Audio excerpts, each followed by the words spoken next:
Taiwan stared at the notification, blinking in his neural interface with disbelief. The message simply read, "Employment terminated, effective immediately." Just 30 minutes had passed since he'd submitted his paternity leave request. There must be some mistake, he whispered to the empty apartment.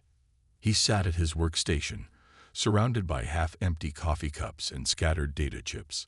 Outside his window, Earth's soul arcology stretched upward, its gleaming towers catching the morning light. Somewhere up there, beyond the blue sky, Galacticorp's massive headquarters orbited Jupiter, over 600 million kilometers away. Taiwan's fingers flew across the holographic keyboard as he attempted to contact his supervisor. The connection failed repeatedly. He tried HR next, then tech support, then the general corporate line. Nothing. It was as if Galacticorp had completely erased him from their systems. His wife Jae-young walked in, her hand resting on her growing belly. "What's wrong? You look pale." "I've been fired," Taiwan said, his voice hollow. "Right after I submitted my paternity leave request." Jae-young moved to his side. "They can't do that. It's illegal." "I thought so too." Taiwan pulled up his employment contract, scanning through the document he'd signed 3 years ago. He stopped at section 47.3, highlighted now in angry red. The text was tiny, almost invisible without magnification. Employee acknowledges that all employment terms are governed by Jovian colonial business code rather than Terran employment laws due to server and headquarters location. He read aloud. "I don't remember seeing this." "They buried it," Jae-young said, her face hardening. Standard corporate trick. Taiwan's credentials were already being revoked. His project files vanished one by one.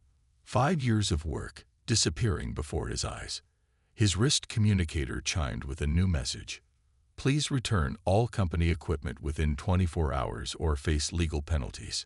"I needed this job," Taiwan said quietly. Their apartment wasn't cheap, and a baby would only add to their expenses. Galacticorp paid well, better than most Earth-based companies. That's why he'd overlooked the long hours and demanding deadlines. Jae-young squeezed his shoulder. "We'll figure this out." A soft ping indicated a transfer to his account, his final payment. Taiwan checked the amount and frowned. "This is only half my monthly salary." He opened another notification. Termination occurred mid-pay period. Compensation adjusted accordingly. Anger replaced shock. Taiwan had given Galacticorp 5 years of his life. He'd worked weekends, holidays, even through his own birthday. He'd developed software that had earned the company billions. And now, because he wanted to be present for the birth of his child, they discarded him like obsolete tech. He started composing a message to his team lead, Minho, who had always been fair. Surely, Minho would help. Before he could send it, another notification appeared. All Galacticorp employees are forbidden from communicating with terminated personnel. Violation results in immediate dismissal. "They've cut me off completely," Taiwan said.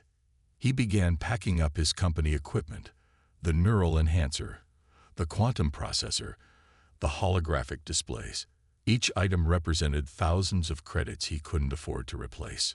As Taiwan disconnected his neural interface cable, something strange happened. For a brief second, as the system disconnected, he glimpsed a file that shouldn't have been accessible to him. The file name read, "Parental Prediction Algorithm." Curious, he quickly reconnected and tried to trace the file. The system resisted, but Taiwan wasn't just any programmer. He'd built half of Galacticorp's security protocols himself. He knew the backdoors. After several tense minutes, he broke through. What he found made his blood run cold. A massive database appeared, containing records of hundreds of fired employees. All had been terminated within hours of submitting parental leave requests or after company algorithms detected pregnancy-related searches in their browsing history. "They're systematically getting rid of parents," he whispered. Jae-young looked over his shoulder at the scrolling data. "This is monstrous." Taiwan quickly copied the files before the system could detect his intrusion. As he finished, A final message flashed across his screen. Unauthorized access detected. Legal action pending. He disconnected completely, his mind racing. He wasn't just facing unemployment. He was facing a corporation that saw parenthood as a liability to be eliminated. "What do we do now?" Jae-young asked. Tae-won looked at his wife, then at the data he'd stolen. "First, we survive. Then we fight back." Tae-won couldn't sleep. It had been 3 days since his termination, and the apartment felt smaller with each passing hour. His neural workspace cleanup was almost complete, removing all traces of Galacticorp's proprietary software from his personal systems. Jae-young entered their living room, carrying 2 steaming cups of tea. "You need to rest," she said, placing 1 cup beside him. "Just finishing something," he replied, fingers moving through holographic data streams. As he deleted the last company protocols, a hidden cache of files suddenly appeared. Tae-won frowned. These weren't his files, nor were they standard company software. They appeared to be encrypted data packets that had somehow attached to his neural workspace during his final connection. "What's that?" Jae-young asked, noticing his sudden focus. "I'm not sure. Something from Galacticorp's servers." Curious, Tae-won began decrypting the files. It took hours. Whoever had protected these files hadn't wanted them found easily. Finally, the encryption broke, and data flooded his screen. "This can't be real," he whispered. Before him lay internal reports and communications between Galacticorp's highest executives. One document, titled Reproductive Liability Mitigation Strategy, detailed the company's systematic approach to eliminating employees who might require parental leave. "Look at this," Tae-won said, pointing to a section highlighted in corporate blue. "They don't just fire people who request leave. They actively predict who might become parents." Jae-young read over his shoulder. "They monitor purchase histories, medical appointments, private messages. All of it." Tae-won scrolled through the document. "They feed it into an algorithm that assigns each employee a reproduction probability score. Anyone above 65% gets flagged for termination before they can even announce a pregnancy." Deeper in the files, Tae-won found something even more disturbing. Communications between Galacticorp and 12 other major corporations spanning the solar system. The company shared blacklists of fired employees, ensuring that anyone terminated for family formation risk couldn't find work elsewhere. "My name is already on this list," Tae-won said, pointing to a recent entry. "That's why none of my job applications have received responses." Jae-young's face paled. "They're making it impossible for people to have both a career and a family." Tae-won continued exploring the files, discovering quarterly reports showing the cost savings from the program. Galacticorp boasted that by eliminating potential parents before they could take leave, they had saved billions in lost productivity and replacement costs. "They treat people like defective machine parts," Jae-young said, her voice tight with anger. As Tae-won dug deeper, he found something unexpected. An internal message from someone identified only as Insider SB. The message warned that the company's practices violated at least 7 interplanetary labor laws and could result in massive penalties if discovered. The response from Galacticorp's legal team was chilling. "Penalties only apply if proof exists. Ensure all predictive terminations appear performance-related. Continue operations." "They know it's illegal," Tae-won said. "They just don't care." A follow-up message revealed that Insider SB had been identified and terminated the next day. Tae-won leaned back, his mind racing. There must be thousands affected by this, not just at Galacticorp, but across all these companies. Jae-young placed her hand on her belly. "What are we going to do? We need income before the baby arrives." Tae-won stared at the data, an idea forming. What if we're not alone in this fight? He began searching through the blacklist, noting patterns. Most of the terminated employees were highly skilled. Engineers, programmers, scientists. The corporations weren't just firing parents. They were firing some of their best talent. Look at these names, he said. Dr. Subin Park, the quantum AI specialist. Han Dae-sung, the neural architecture pioneer. All fired after family planning was detected. Taiwan started a new program, one designed to search public networks for any mention of these blacklisted individuals. He needed to find them to see if others had discovered what he had. His system pinged with a match almost immediately. A small encrypted channel on the quantum net mentioned several names from the blacklist. The channel called itself Paternity. I think I found something, he told Jae-young, excitement building in his voice. A network of people like us. He prepared a secure message. Terminated by Galacticorp for requesting paternity leave. Discovered blacklist and prediction algorithm. Seeking others. Before sending it, he looked at Jae-young. This could be dangerous. These corporations have resources we can't imagine. Jae-young touched the screen, sending the message. We're already on their blacklist. What more can they take? The response came seconds later. Welcome to Paternity. You're not alone. We've been waiting for someone with your skills. Tae-won adjusted his neural interface as the encrypted connection stabilized. The familiar hum of quantum encryption filled his ears, then resolved into clear voices. He was now linked to Paternet's secure virtual meeting space. Digital avatars materialized around him. 15 people seated at a circular table.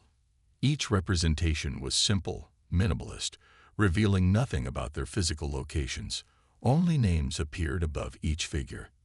Welcome, Tae-won Kim, said a woman whose avatar displayed the name Subin. Your message mentioned Galacticorp's prediction algorithm. You have evidence. Tae-won nodded. Complete documentation. Internal memos, blacklists, even communications with other corporations. He uploaded the files to the shared space. Holographic data spread across the virtual table as the others examined it. This confirms what we suspected, said Dae-sung, a programmer whose avatar glowed slightly brighter than the others. They're not just firing individuals. This is systematic discrimination across the entire solar system. Subin's avatar moved forward. I was designing quantum processors for Starpath networks when I mentioned to a colleague that I was considering having children. 3 days later, terminated for performance issues, despite leading my division for 5 years. Others shared similar stories. Brilliant careers cut short after pregnancy announcements, fertility treatments, or even adoption inquiries. I can't find work anywhere, said Minju, a solar engineering specialist. My credentials disappeared from the certification database. It's like I never existed professionally. Tae-won looked around the virtual table. How did you all find each other? I built Paternity after my termination, Subin explained. As Galacticorp's former head of AI architecture, I recognized patterns in the employment data that suggested targeted firing of parents. I designed this network to find others, hidden from corporate surveillance. What's the point? Tae-won asked. We're all blacklisted. No corporation will hire us. Junho, a quantum security expert, laughed. That's their mistake. They fired the best minds in the solar system and put us all in one place. Subin gestured, and the virtual space expanded to reveal a complex diagram, the early design of a system Tae-won didn't recognize. We're building something, she said. A platform that will make their entire approach obsolete.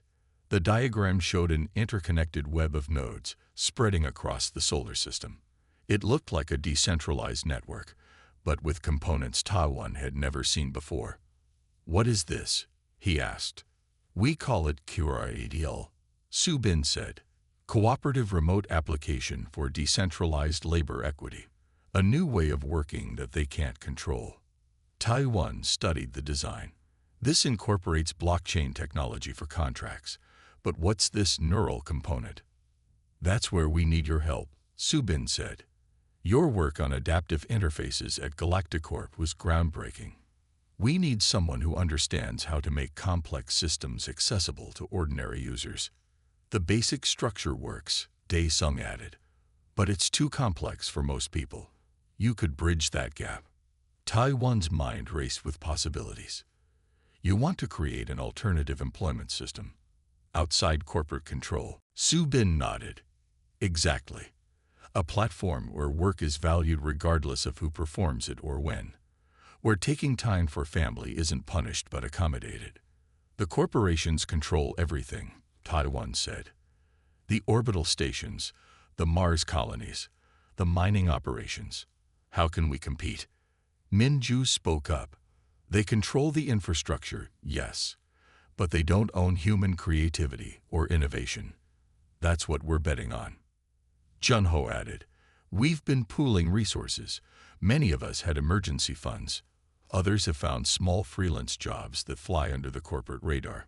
And we have something they don't expect, Su Bin said.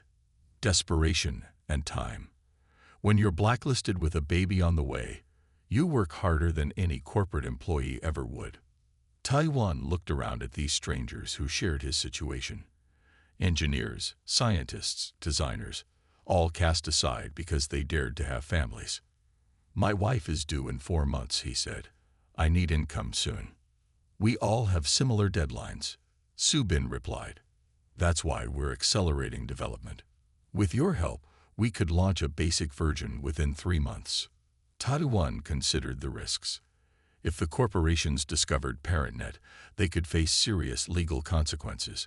But looking at the blacklist with thousands of names, he realized they had already taken everything they could from him. I'm in, he said. Where do we start? Su Bin smiled. First, we need a secure workspace for you. Junho will help set up quantum-encrypted channels from your apartment. Then we begin rebuilding what they tried to destroy. The avatars around the table nodded in agreement. Welcome to the revolution, Taiwan, Su Bin said. It's time parents fought back. The apartment had transformed over the past 2 months. What was once a simple living space now resembled a miniature development lab. Holographic displays covered the walls, showing lines of code and system architecture diagrams. Quantum processors hummed quietly in the corner, running simulations through the night. Jai Young entered carrying 2 bowls of noodles. Her pregnancy was now clearly visible, her movements slower and more deliberate. You need to eat, she said, placing 1 bowl beside Taiwan. He nodded absently, his focus still on the code flowing across his screen. Just need to fix this synchronization issue. That's what you said 3 hours ago, Jai Young replied, sitting beside him. The baby kicked today. Strong enough to see it. This caught Taiwan's attention. He turned away from his work and placed his hand on her belly. After a moment, he felt a small push against his palm. A smile spread across his face. The first genuine one in weeks. He's going to be an athlete, Taiwan said. Or she, Jai Young corrected. We still don't know. Taiwan's communicator chimed with an incoming message. Su Bin's avatar appeared above the device. We have a breakthrough, she said. Minju solved the distributed workload problem. We need you to integrate it with your interface. Taiwan looked at Jai Young apologetically. She nodded her understanding. Go, she said. This is for all of us. Taiwan connected to ParentNet's virtual workspace. The space had evolved significantly, now resembling a sophisticated development lab with each member's work visible in their own section. Su Bin and Minju stood before a complex 3-dimensional model of data flows. The problem was thinking like a corporation, Minju explained. They schedule work assuming constant, uninterrupted availability. We built our system around the reality of parenting. She demonstrated how CRADLE's algorithm broke work into flexible modules that could be completed during irregular hours. When a user needed to step away for childcare, the system seamlessly redistributed tasks among available workers, then rebalanced when they returned. It's beautiful, Taiwan said, studying the design. But will it be efficient enough to compete with corporate productivity? Su Bin smiled. That's the best part. Run the comparison simulation. Taiwan activated the program. The results appeared immediately. CRADLE's flexible approach showed 23% higher productivity than traditional corporate models. How is that possible? Ta-1 asked. Motivation, Subin explained. When people work in blocks that fit their lives, when they don't fear punishment for family responsibilities, they work more efficiently during their active times. Plus, our system learns each person's optimal productivity patterns. Daesung joined them, his avatar carrying what looked like a compact neural interface. I've finished the hardware component, completely independent from corporate systems, untraceable, and compatible with standard neural ports. What about contracts and payment? Ta-1 asked. Junho's avatar appeared, holding a glowing blockchain structure. The contract system is ready, completely decentralized, enforceable in any jurisdiction. Even better, it automatically applies the worker protection laws of wherever the worker is located, regardless of where the client is based. Ta-1 integrated his simplified interface with these components. What emerged was remarkable, a complete system that could replace corporate employment structures. We're ready for testing, he announced. But we need real-world clients with actual projects. Already handled, Subin said. I've been quietly contacting independent businesses and startups who can't afford corporate talent. 20 have agreed to be our beta clients. The next 2 weeks passed in a blur of testing and refinement. Cradle's first real projects began flowing through the system. Former corporate engineers, now working through CRADL, completed assignments for independent businesses across Earth. The results exceeded everyone's expectations. Projects were completed ahead of schedule. Clients reported higher quality work than they'd received from traditional sources. Workers coordinated seamlessly across time zones and life circumstances. On a particularly challenging day, Ta-1 had to take Jae-young to a medical appointment. He expected his work to fall behind, but when he returned, he discovered his teammates had covered his tasks. The system had redistributed his workload automatically, without disruption. When he was ready to resume, new assignments flowed back to him. This is how work should be, he told Jae-young that night. No one should have to choose between being a good parent and having a career. As Jae-young's due date approached, Cradle's user base grew to over 300 former corporate workers, all quietly handling projects through the new system. We're ready for public launch, Subin announced during their weekly meeting. 1 month from today, we go live for everyone. Ta-1 nodded, feeling both excitement and apprehension. The corporations won't take this lying down. They'll fight us. Let them, Subin replied. We've built something they can't match because we understand what they don't. That humans aren't just productivity units. We're people with families, with lives that matter beyond work. Ta-1 looked around at his allies. Brilliant minds united by common experience. Then let's change the system. Ta-1 gently rocked his 6-week-old son, Hyunmoo, while monitoring the scrolling data on his holographic display. The baby slept peacefully against his chest, secured in a soft carrier that left Ta-1's hands free to work. CRADL user registrations just passed 1 million, he told Jae-young, who was preparing breakfast in their kitchen. She looked up from the food, eyes wide. 1 million? Already? It had been only 5 weeks since CRADL's public launch, and the growth had been explosive. Word had spread quickly among workers across Earth and the inner colonies, a new employment platform that protected parental rights and offered flexible scheduling without sacrificing income. Ta-1's communicator chimed with Subin's distinctive tone. Her avatar appeared, looking both excited and concerned. Have you seen the news? She asked. Galactic Corp's stock has fallen 43% since our launch. They're calling an emergency board meeting. Ta-1 switched to a news feed. Headlines scrolled across his screen.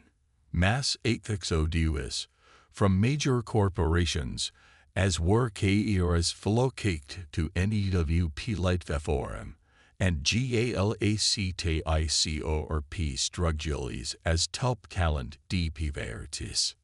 Another message arrived, this one from Junho. We're being attacked. Corporate security systems are trying to breach our firewalls. Expected, Ta-1 replied. Activate the defensive protocols we prepared. The corporations had finally recognized CRADLE as a threat. After weeks of dismissing it as a minor annoyance, they now faced a serious challenge to their control over the workforce. What the corporations hadn't anticipated was how many of their current employees, not just those already fired, would switch to CRADLE. Engineers, programmers, designers, and even managers were abandoning traditional employment for the flexibility and fairness of the new system. Taiwan's display showed a map of the solar system with glowing dots representing CRADLE users. Earth was covered in light, but now Mars, Venus orbital stations, and even the Jupiter colony showed growing clusters of users. His communicator chimed again. This time, it was a message he hadn't expected, an invitation to testify before the Interplanetary Labor Commission. They want me to present evidence about corporate discrimination against parents, he told Jidong. Will you go? She asked. I have to, he replied, looking down at their sleeping son. This isn't just about us anymore. 3 days later, Taiwan stood before the commission, baby Hyunwoo cradled in one arm as he presented the evidence he'd discovered months earlier. The hearing was broadcast throughout the solar system, with billions watching as he revealed the systematic discrimination against parents. These corporations deliberately targeted employees who wanted families, he explained, displaying the internal documents. They built algorithms to predict who might become parents and fired them preemptively. The commission members looked shocked as he showed them the blacklists and cross-corporation agreements. And your solution was to build an alternative? Asked the commission chairperson. Yes, Taiwan replied. CRADLE was built by the very people these corporations discarded, some of the brightest minds in their fields, united by a common experience of discrimination. As he spoke, his neural interface alerted him to unprecedented activity in the CRADLE network. New registrations were flooding in faster than ever. Corporate employees were watching the broadcast and making their decision. After the hearing, Taiwan received a message from Minju. Galacticorp's CEO has resigned. 3 other corporations have announced family-friendly policy reforms effective immediately. It was starting, the change they had hoped for. 2 weeks later, Taiwan sat in a park near their apartment, watching Jae-young push Hyunwoo's stroller along a tree-lined path.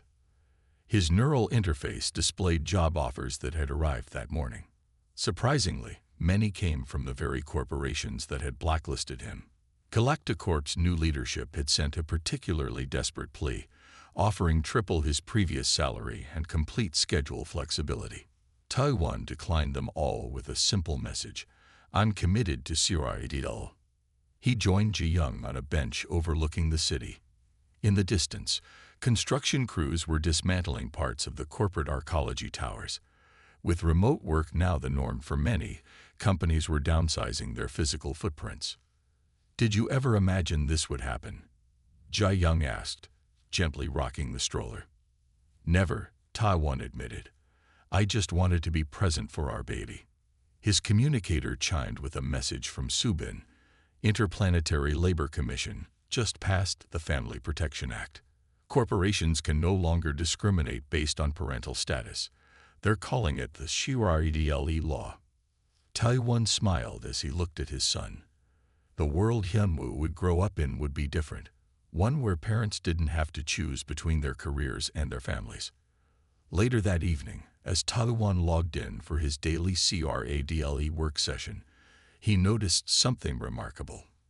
The system showed that many users were now shifting their work hours to coincide with their children's school schedules or sleeping patterns. CRADLE had adapted to these natural rhythms, creating a new way of working that put family at the center rather than the periphery. The corporations had fired him for wanting to be a father. In response, he and his allies had changed the entire system.